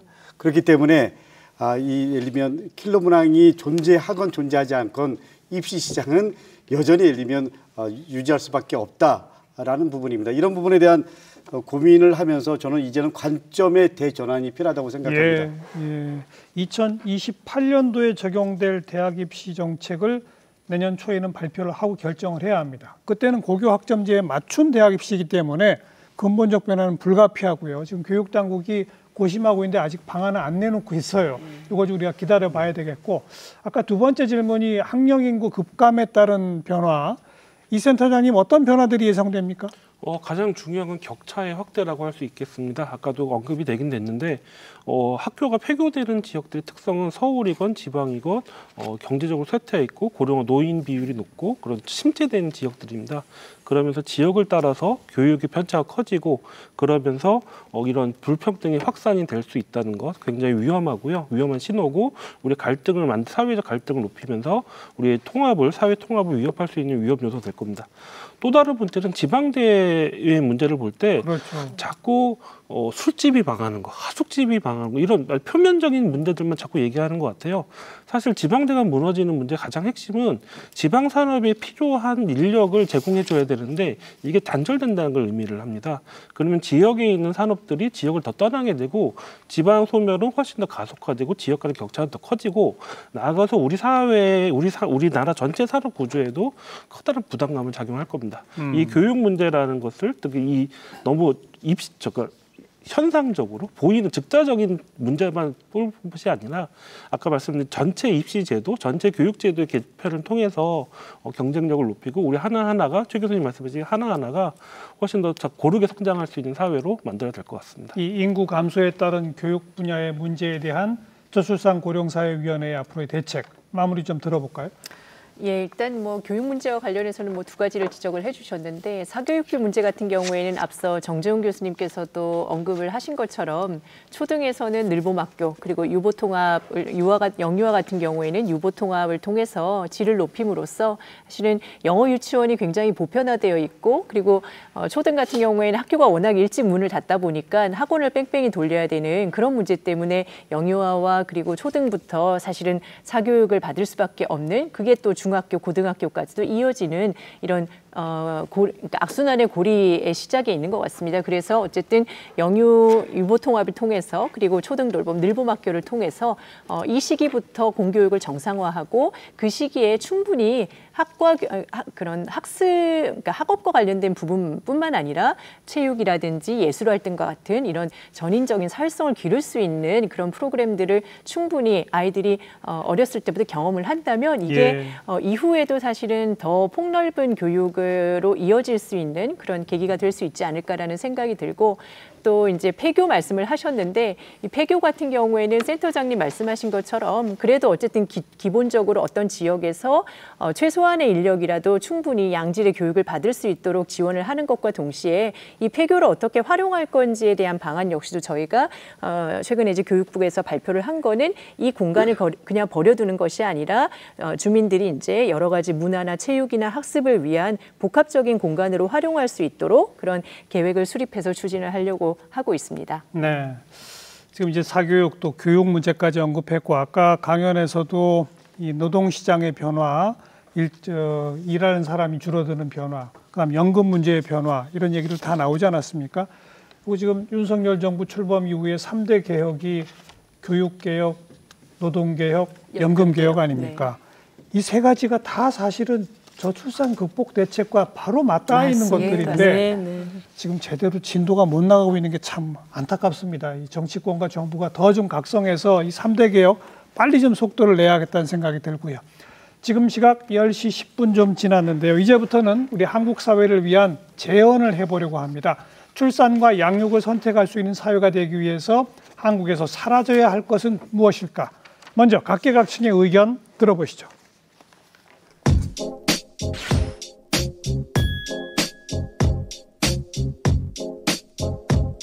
가장 버려야 할 것이라고 생각되는 것은 결국은 경쟁인 것 같아요. 경쟁 사회라고 하는 것은 굉장한 불평등이 있기 때문에 그런 것이죠. 저는 과도한 경쟁 같아요. 경쟁의 다른 단은 뭐냐면 불안이거든요. 항상 내가 뭔가 불안한 거예요. 내 이 경쟁에서 뒤처지지 않을까. 불안하니까 애를 못 낳는 거고요. 불안하니까 결혼하기 어려운 거고요. 불안하니까 영어 유치원 보내는 거고요. 돌봄에 대한 개인의 책임. 그러니까 돌봄이 개인의 책임이다. 양육은 여성의 몫이라는 생각. 보통 엄마, 아빠 그리고 아이 둘 정상가족이라고 하는 개념을 깨부수는 게 되게 중요한 것 같아요. 불공정한 거 그게 사라져야 되지 않을까요? 저는 비교라는 걸 버리고 싶어요. 가령 경쟁은 삶에 필요해요. 과도한 경쟁이 문제인 거지. 그런데 비교는 과도한 비교, 적절한 비교가 아니라 비교는 그 자체가 없어져도 되지 않을까. OECD 회원국 중에서 우리가 가장 불행한 국가 아니겠습니까? 제가 봤을 때는 남하고 비교하는 거. 그 다음에 또 하나는 물질적인 가치에 지나치게 집착하는 거. 마라맛 TV 프로그램들, 마라맛 매체들이 사라져야 된다고 생각해요. 기성세대의 이기심이라고 생각합니다. 저는 경쟁이라고 생각합니다. 경쟁인 것 같아요. 경쟁을 너무 많이 하는 것 같아요. 우리 아이들을 그렇게 과도한 경쟁에 혹은 또 승자 독식에 그런 경쟁으로 내모는 것, 서울 중심적 사고가 아닐까라는 생각이 듭니다. 이 공간 썰림 현상이 만들어내는 그 경쟁에서 낙오된 이들이 갖는 고통.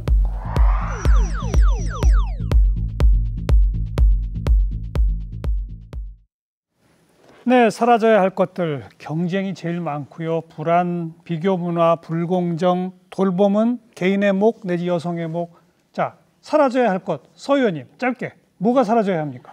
인구 변동으로 예상되는 미래 사회를 우리가 기획하고 변화의 충격에 적응하는데 정책의 중심이 옮겨지기 위해서는 우리가 정치권에서부터 불필요한 경쟁만 살아야 될 게 아니라 정쟁이 사라져야 된다고 생각합니다. 네. 강 의원님, 뭐가 사라져야 합니까? 네.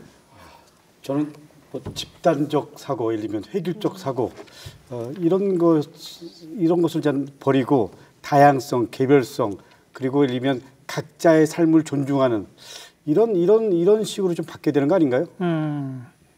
최 교수님. 네. 앞서 제일 많이 나왔던 게 경쟁과 불안인 것 같습니다. 근데 경쟁을 느끼고 또 불안감을 느끼지 않았던 청년 세대가 있었던가? 과거에도 항상 있었거든요. 지금 갖고 있는 청년 세대에 갖는 어려움이 있고 또 하나 지금 청년 세대의 특징은 그 어려움을 각자 도생에서 풀고 있다는 겁니다. 이 각자 도생을 어떻게 바꿀 거냐. 결국 기성세대가 어떻게 우리 사회를 바꾸고 청년 세대를 지원할 것인가라는 게 필요하다고 보입니다. 이세타장님. 저는 없어져보다 필요한 거를 하나 얘기를 말씀드리고 싶은데요. 요즘 청년들을 만나다 보면 지금 아까도 비교, 물질 가치, 경제 같은 말씀을 하셨는데 지금 세대는 그러한 속에서 성장기를 보냈어요. 그러면서 가족의 친밀성이라든지 가족의 소중함을 경험하지 못하고 어른이 돼버렸습니다. 예. 이런 세대한테 지금 이런 경제적인 어려움도 있는 상황 속에서 가족의 효용성, 가족의 가치를 잃은 세대가 경험하지 못한 세대가 아이를 낳을 수 있는가? 이건 굉장히 어렵다고 생각을 해요. 그렇기 때문에 저는 없어져야 할 것도 많지만은 정말 우리 가족은 행복한가? 대한민국의 가족은 행복한가에 대한 질문도 필요하다고 생각됩니다. 부위원장님, 사라져야 할 것, 꼭 필요한 것. 예, 그게 뭐 그러니까 연결되어 있을 것 같은데요. 사라져야 할 것은 가족이 부담이고 짐이라는 생각, 그리고 부모가 된다는 것이 불이익을 받는다라는 그런 생각, 사실은 그 단순히 생각이라는 것이 아니라 그런 상황이 놓여 있는 건데요. 그런 상황을 없앨 수 있기 위해서, 구조를 바꾸기 위해서, 그리고 우리 모두가 사실은 가족이 부담이 아니라 가족이 행복이고 예. 아이가 기쁨이 될 수 있는 사회를 만들기 위해서 저희 정부뿐만 아니라 기업 그리고 사회 모든 국민들이 합심해야 되는 그런 노력들이 회복되어야 되지 않을까라는 생각이 듭니다. 이 기자님 또 짧게 한 말씀. 네. 아이를 키우는 데 정말 많은 시간과 에너지가 필요하잖아요. 그래서 우리 사회가 좀 일하는 부모들이 좀 어떻게 아이와 함께 사는 삶을 좀 더 긍정할 수 있을지 그런 것들을 좀 같이 고민했으면 좋겠습니다. 오늘 현장에 계신 국민참여단 또 한두 분만 얘기 들어볼까요? 김수민 아나운서. 네, 참 오랜 시간 함께 해주셨습니다. 이곳에 있는 78분의 국민참여단 여러분, 오늘 함께 방송을 통해서 인구 위기의 해법을 모색하고 고민한 이 시간이 이 자체로 참 의미 있는 시간이었다는 생각이 드는데요. 그럼 78명의 국민참여단과 함께한 인구 위기 극복의 날 특집 생방송, 지금까지 대국민 오픈 스튜디오였습니다. 고맙습니다. 네. 뭐 시간 관계상 다른 분들의 의견까지 다 듣지는 못했고요. 오늘 뭐 100분 동안의 토론으로 인구 위기의 심각한 문제를 해결하기에는 턱없이 부족하죠. 하지만 국민 여러분과 함께 고민하고 논의하였다는데 의미가 있을 거라고 생각하고, 뭐 크게 우리가 이제 거드린 부분들이 청년 지원은 어떻게 할 것인가, 또 육아 지원은 어떻게 할 것인가, 교육 문제를 비롯한 각 분야의 개혁 과제는 어떻게 고쳐나갈 것인가, 이런 말씀들을 나눴는데, 지금 저출산 고령사회 위원회부터 시작해서 지난 수십 년 동안 쏟아낸 여러 가지 지원 정책들이 무용하다는 말은 아니고 있어야 한다는 것은 다 동의했습니다. 그러나 이것만 가지고는 안 되니 우리 사회의 근본 구조가 변화해야 한다는 지적들이신데, 그게 진짜 어려운 거 아닙니까, 부위원장님? 예, 맞습니다. 어렵지만 지금은 시작을 해야 되는 시점인 거고요. 그러니까요. 그리고 한 사람 한 사람이 사실은 지혜를 또 강구하고 또 여러 이제 고민하고 있는 주체들이 모여서 오늘 이 자리 같이 이런 자리들이 앞으로 많아진다면 저는 해법이 찾아질 거라고 생각하고요. 출산율이 급격하게 떨어진 것처럼 또 반등도 어떤 그런 이제 전환의 어떤 시점, 그런 트리거를 잘 만들어낸다면 저는 충분히 가능하지 않을까, 그런 저력이 저희 대한민국 국민에게 있고 특히 대한민국의 청년들에게 있다라는 생각이 듭니다. 앞으로 청년들의 마음에 스며들 수 있는 정책들을 만들어내기 위해서 청년들과 더 소통하고 다양한 청년들의 목소리에 귀 기울여 나가도록 하겠습니다. 네. 지 교수님하고 센터장님, 이제 청년들 관점에서 어떻게 하면 좋을지 좀 마지막 말씀 주신다면. 사실 0.78이 준 기회라고 생각을 합니다. 앞서 이야기한 일자리, 뭐 교육, 연금, 우리 사회 이 부분들이 청년들의 마음을 움직일 수 있도록 변화를 해야 되거든요. 그거에 대해서 사실 계속 논쟁을 하면서도 못 해왔습니다. 근데 0.78이 되다 보니까 이제는 우리 사회의 기성세대가 다 모여서 뭔가 문제가 있다라는 거에 동의를 한 거거든요. 큰일 났거든요. 예. 그 동의를 바탕으로 이젠 진짜 변화를 만들어낸다고 봅니다. 센터장님. 예, 가장 성공한 정책이 뭐냐고 그러면은 48시간 노동제라고 얘기하시는 분이 있어요. 이건 저출산 정책이 아니거든요. 근데 그러면서 노동시에 일가정 양립이 확보되면서 훨씬 더 긍정적인 도움을 줬다고 체감을 하시는 게 있어요. 이거 마찬가지로 정책의 개발도 중요하고 정책의 확대도 중요하지만 이 외에 우리 전체가 우리 사회를 바꿀 수 있는, 말씀하신 우리 구조를 바꿀 수 있도록 우리 모두가 담론을 만들고 거기에 공정하게 대화를 나누는 거, 예. 그런 시스템이 필요하다고 생각됩니다. 자, 우리 이상미 기자님부터 이제 마지막 발언 30초 정도씩 제가 드리는 질문은 2023년이잖아요. 그게 아니라 2030년 대한민국 어떤 사회가 되길 바라시는지 30초 드릴게요. 네, 저는 청년 세대가 두려움 없이 아이와 함께하는 삶을 마음껏 상상하고 기대할 수 있는 그런 사회가 됐으면 좋겠습니다. 네, 최 교수님. 2030년까지도 우리 사회는 인구 때문에 계속 급변해 나갈 겁니다. 우리 그걸 바탕으로 그걸 또 다른 기회로 삼아가지고 잘 적응해 나가면은 우리 미래도 청년들에게 있을 거라고 생각을 합니다. 지금까지 출산율이 떨어지는 추세대로 더 떨어지면 어떡합니까? 더 떨어졌기 때문에 지금까지 떨어졌기 때문에 저는 이런 자리도 만들어지는 것을 본다면은 앞으로 바뀔 거라고 생각을 합니다. 이제는 반등이 될 것이다. 이 센터장님. 저는 미래 사회가 2010년의 사회가 미래 세대에게 더 많은 기회를 주고 가족과 아이들의 행복한 사회가 됐으면 좋겠습니다. 뭐 정말 꿈 같은 얘기입니다. 정말 그 여야 의원 두 분 이제 정쟁 좀 그만하시고 이런 정말 국가적 과제에 힘을 합칠 수 있겠습니까? 아유, 그래야죠. 소 의원님부터 마무리 네. 발언 30초. 네. 21대 국회에 들어와서 전인 건강한 대한민국을 의정 캐치프레이즈로 4년째 열심히 뛰고 있습니다. 전인 건강한 대한민국은 가족의 가치가 회복되는 사회라고 생각합니다. 그것을 위해서 기성세대가 더욱 노력하고 정부와 여야 정당이 머리를 맞대고 국가의 미래를 걱정하고 실천하는 그런 우리가 솔선수범을 보였으면 좋겠습니다. 거기에 앞장서겠습니다. 네. 자, 강 의원님. 예, 과거에는 한국 사회와 정책이 인구를 변화시켰다 그러면 이제는 인구가 한국 사회를 변화시키고 있습니다. 그런 의미에서 좀 더 촘촘한 정책 그리고 좀 더 세밀한 정책 타켓별로 이런 정책을 통해서 우리가 좀 희망을 만들었으면 좋겠습니다. 2030년 7년밖에 안 남았잖아요. 예. 저는 그런 의미에서 아이 키우기 좋은 대한민국, 우리 모두가 행복한 대한민국이 7년 후에 됐으면 좋겠습니다. 감사합니다. 네, 김영미 부위원장님이 제일 어깨가 무거우실 텐데 부위원장님께는 그래도 한 1분 마무리 발언 시간 드릴게요. 아유, 감사합니다.